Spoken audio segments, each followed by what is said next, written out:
Welcome to Life L'Chaim. On today's episode, we'll talk with Joseph Sabag, the Executive Director of the Zionist Organization of America.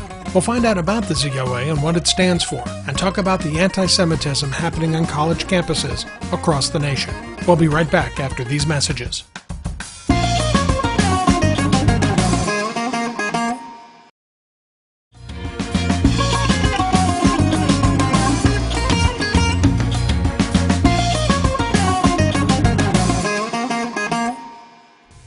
With us in studio today is the Executive Director for the Zionist Organization of America, Joe Sabag. Welcome to Life L'Chaim. Lee, it's a pleasure to be with you. Thank you for having me. Joe, we have a lot to get to today. But first, in a big picture point of view, what is a Zionist? A Zionist is a person who advocates the right of the Jewish people to self-determination and self-defense in the land that belongs to the Jewish people legally, historically, biblically, and morally. And that, of course, is the land of Israel. There are some perceptions that exist that the Zionist movement is a more militant movement. Yeah, I would say that that's an incorrect proposition. The Zionist movement is the national liberation movement of the Jewish people. There are many people who try and make false suggestions about what Zionism means, what the agenda of Zionism is. But I assure you that it speaks to nothing more than the right and the need of the Jewish people to be together and to have their own self-determination and self-defense in the land of Israel. So what is the mission of the Zionist Organization of America? Well, we're the oldest pro-Israel organization in the United States. We were founded in 1897 and then formally organized by Justice Louis Brandeis during World War I. Our mission is simple. As I mentioned, we advocate the rights of the Jewish people in the land of Israel. We seek to strengthen the U.S.-Israel relationship here in the United States, and we also seek to expose the Arab war against Israel, the truth and facts that people need to know in order to properly go out and advocate on behalf of Israel and to understand the broader context into which Israel fits. And certainly as part of that mission, obviously, the ability to educate what's happening from some of the enemies of Israel. Talk about the activities that you do to educate at all different levels. Well, education is really the key to winning the future. If a person wants to be right, they have to be truthful. If they want to be truthful, they have to be educated. And this is a high standard. So we spend a lot of our time, our energy, and our resources trying to find pro-Israel advocates, particularly at a younger age, giving them the tools that they need in order to become more effective Israel advocates, no matter where they are. We feel that it's a worthy investment. If they take this information, if they take the skills that we're looking to help them develop, no matter where they go in their lives, they're going to become better, more efficient activists for Israel. And what are some of those tools that you use? Well, we're reaching into campus specifically to find students who are motivated to engage in Israel activism. Like I said, we're giving them important data and facts that they need. An important resource I would use as an example of this is the Myths and Facts Guide. We're giving them training courses. We're talking about issues that a lot of other organizations don't necessarily want to address straightforward. And we're doing that because we feel that a person has to be well-rounded and they need a complete set of facts if they're going to both advocate and defend Israel. Recently at FAU, there was an incident involving where a student group posted eviction notices on the doors of other students there, many of whom were Jewish students. What was the ZOA's point of view with respect to that, and what was the FAU administration point of view? Well, first of all, the mock eviction notices were placed on those doors by a student group called SJP, Students for Justice in Palestine. This is an anti-Israel student group that uses de-legitimization and demonization against Israel in a very unfair way. And the idea is to spread negative perceptions of Israel and Israel's Jewish character to unknowing and unsuspecting students walking around on campus so that they walk away with those same types of negative perspectives. SJP was founded in California shortly after the Arabs launched the second Intifada terror war against Israel, and they have since spread now to nearly 100 campuses around the United States. They're organized into a national framework. In fact, they had their first ever national organizing conference at Columbia University in October of 2011. there were different ways of looking at this issue. Florida Atlantic University wanted to look at these mock eviction notices in form, but they did not want to touch the substantive message that was contained in those mock eviction notices. When you say in form, they just wanted it to be a free speech issue from their perspective? To an extent, yes. Now, the university does admit that its own code was broken. The university, unfortunately, actually placed its stamp of approval. Its housing authorities stamp appears on this fake document that was posted on these doors, and an employee of the university escorted this student group around the dorms as they put over 200 of these on students' doors. Did they know when they were posting those mock eviction notices, did they know who specifically or what Jewish students were in what specific room? No. And the goal was to spread so many of these that essentially it became unavoidable for everyone. So it was not the case that Jewish students were specifically targeted in this instance, but that only speaks to the posting of the eviction notices. Mm-hmm. It doesn't speak to the message that was contained in the eviction notices. This message made use of a modern-day blood libel. It was intended to portray Israel as being barbaric, inhumane, and deliberately murdering innocent people. It also made the false accusation that Israel is somehow a racist country that applies apartheid policies. This is also untrue. It's contrary to fact, and so it's very hurtful. But again, the whole point of this was to try and demonize and delegitimize Israel so that unknowing and unsuspecting students walk away with a negative perception. So what does the ZOA do when they found out about this? Well, it's very simple. Our demand is that the university condemn the message contained in this mock eviction notice, and we feel that it's very important for the university to handle this situation with moral clarity. That's because every single university administration around the country at this point is watching what happens here at FAU, and they're learning.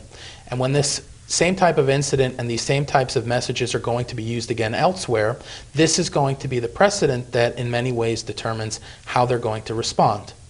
If SJP can get away with using anti-Semitic lies here in Boca Raton, in the heart of a significant Jewish population, then they can get away with it anywhere. And that's, for us, very troubling, and it's why the university needs to clearly address the message contained in the flyer. Joe, we're going to take a break now, but when we come back, we're going to talk about how this is not just an isolated incident to FAU and some other aspects of this campaign that's being waged against Israel. We'll be back in just a few minutes.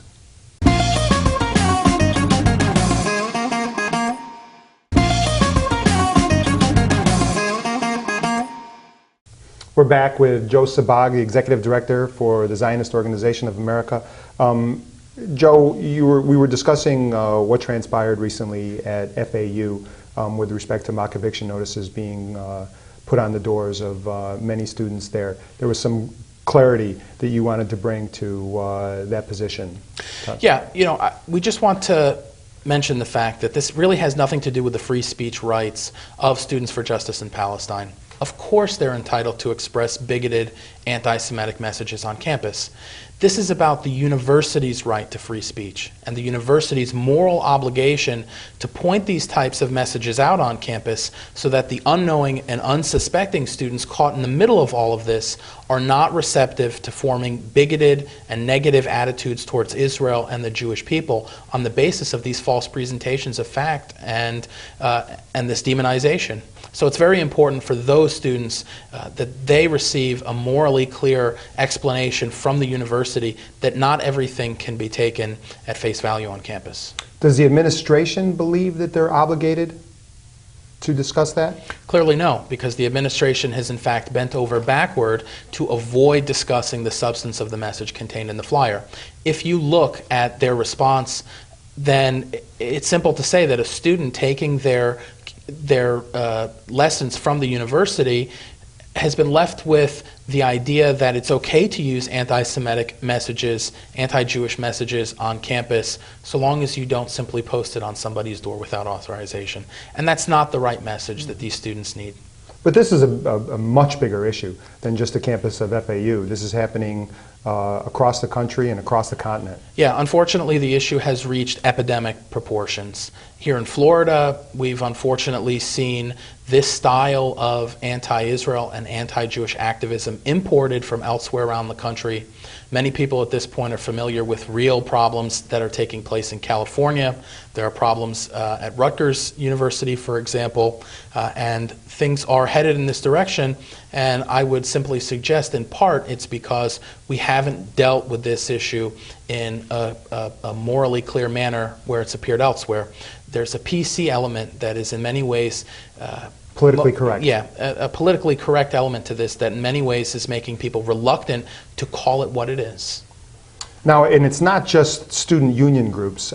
It's about professors teaching or espousing their beliefs in the classroom as well. How does that play a role? It is. It's about professors who are on campus who are helping to draw this sort of message into campus. It's also about outside organizations and activists and outside quasi-academics, as I would refer to them, who are also reaching into these campuses. Generally, we find that there is a professor on campus who is already well acquainted with this sort of an agenda, who is oftentimes opening the door for outsiders to make their way to campus and then sometimes organizing these students. However, I would say that the students themselves are often very receptive to this already. It's something that, it's a form of activism they're desiring to engage in. And we see the organizational element also being added. For example, SJP, Students for Justice in Palestine, has received a lot of direction and guidance from an outside organization called AMP, American Muslims for Palestine. This is an organization that has documented transitive ties to terror, an organization whose members are very well documented in calling for Israel's destruction. What this organization did, they specifically identified the effectiveness of SJP. They viewed this as a great opportunity to further their own agenda, and they were the ones who largely began the process of organizing SJP from a very motley kind of unstructured framework and consolidated this now into a national organization with a regional level of organization to where SJP's chapters are sharing their resources, they're mobilizing their agenda together at the same time, and they're coordinating with each other. This has made the point of the sword much sharper. Mm-hmm. Is the Muslim Brotherhood involved? The Muslim Brotherhood, I would say not directly. Of course, we understand that the Muslim Brotherhood has many proxy organizations here in the United States. A very good example of this would be CARE, the Council for American Islamic Relations. In the example of FAU, we saw CARE step in very quickly, trying to characterize this situation as speaking to the free speech rights of this anti-Israel student group. However, like I said, that really is not the point here. It's the university's free speech. Nobody has sought to in any way chill the free speech rights of the student group. They can continue expressing these terribly problematic ideas and these bigoted messages. It's the university's obligations that we're talking to. On one hand, they'll claim, many of these organizations will claim their rights of free speech, but on the other hand, when a pro-Israeli speaker comes to campus, they come out in mass to shout down the point of view of those individuals. They do. And the most specific example of this, of course, was the treatment of Israeli Ambassador Michael Oren at the University of California, Irvine. In that case, they conspired to systematically become so disruptive to his presentation that he was barely able to get his message across. I think he was only able to manage to actually speak 3 minutes out of a 35-minute presentation. They, of course, ultimately were convicted. Bringing this back to what I mentioned earlier about outside organizations, AMP, American Muslims for Palestine, actually hired one of the Irvine 11, a man named Taher Herzala, flew him here to Florida in January of 2011, and he was the one who led the organizing conference for SJP chapters around the state of Florida. And so, like I said, this is directly related to the efforts of outside organizations who are coming in and trying to frame the issues for these students and make them much more sophisticated in their efforts. When we come back, I want to address a little bit about where that line is between proper criticism and improper criticism. Sure. We'll be back right after these messages.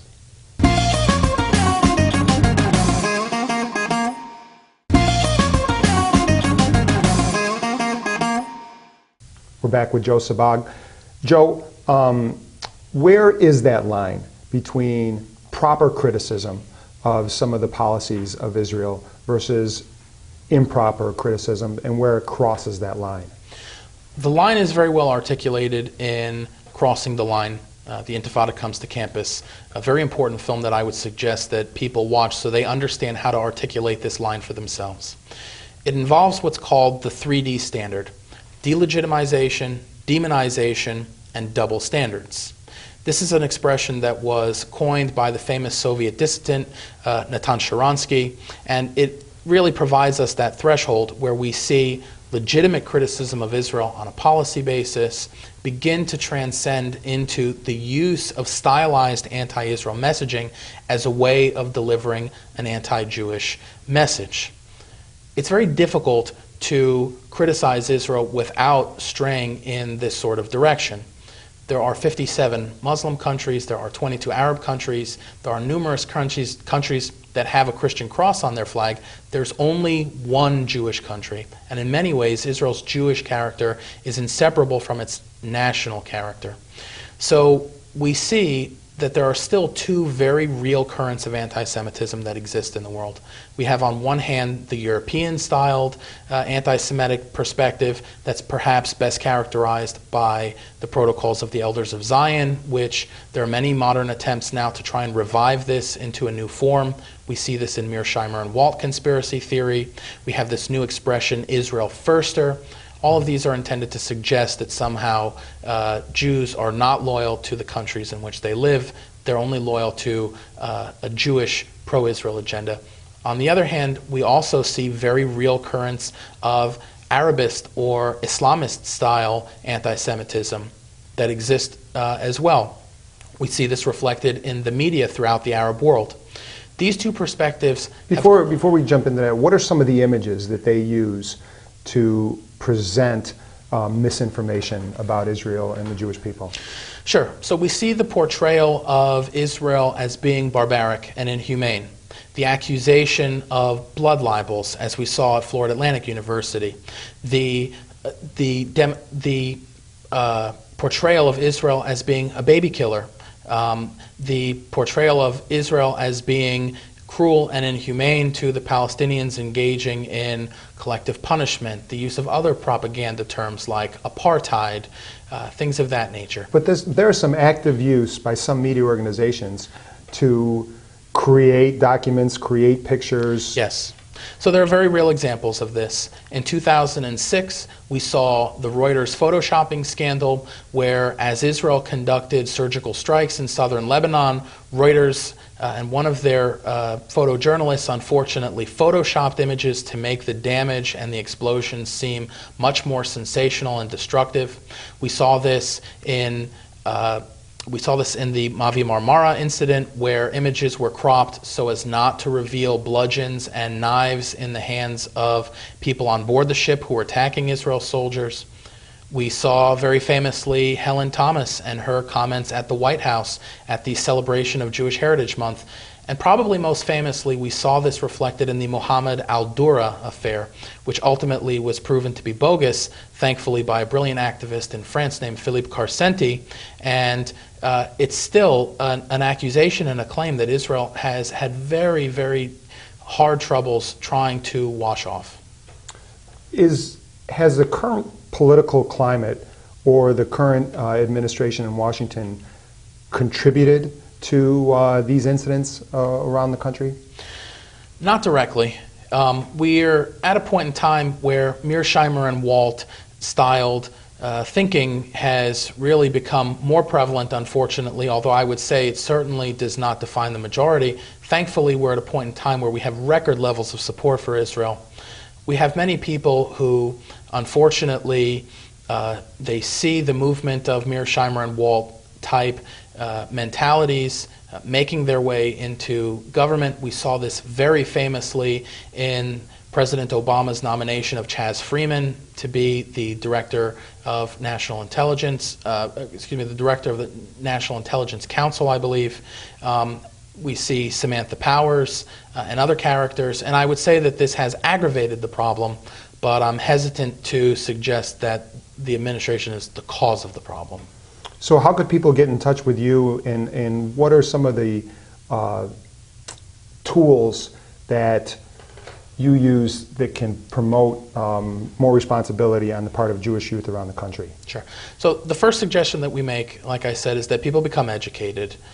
This is a higher challenge for us, frankly, because we need to be truthful as we go around and we advocate and defend for Israel. I believe personally that every single college student on campus should have a copy of the Myths and Facts Guide. In fact, the Myths and Facts Guide is now available for free online. It's at mythsandfacts.org. On the left-hand side, there's a link on the menu bar. It says The Conflict. Every young person should use this as their primer if they want to stand up for Israel. Second of all, I think that people need to be a lot smarter about how they use their money. The Jewish community gives a lot of support to universities. Why not ask the million-dollar question? And here's the million-dollar question. If just 10 students and their families around the country, when applying for admission to a particular university, were to ask specifically for a report about the quality of pro-Israel and anti-Israel activism on that campus, that sends a message to the university that this may be a determining factor in those students' enrollment at their university. When we talk about 10 students, over the 4 years that they'll spend there pursuing an undergraduate degree, that's about $100,000. And if you aggregate that, 10 students, we're talking about $1 million of tuition. And that's $1 million question. Let the universities understand that this is a factor, a part of the consideration process, that people want their kids being exposed to a morally clear environment where Israel and the Jewish people will receive just treatment on campus. In about the 10 seconds that we have left, where can people find out more about the Zionist Organization of America? They can visit our website, www.zoa.org, or they can contact myself directly at Florida. They have to spell the whole word out, Florida, at ZOA.org. Joe Sabag, thank you very much for joining us Thanks today. for having me. That's it for this edition. For more information on our show, please visit us on the web at tolifelachayim.com. I'm Lee Lazerson. Thank you very much for joining us. And to life, l'chaim.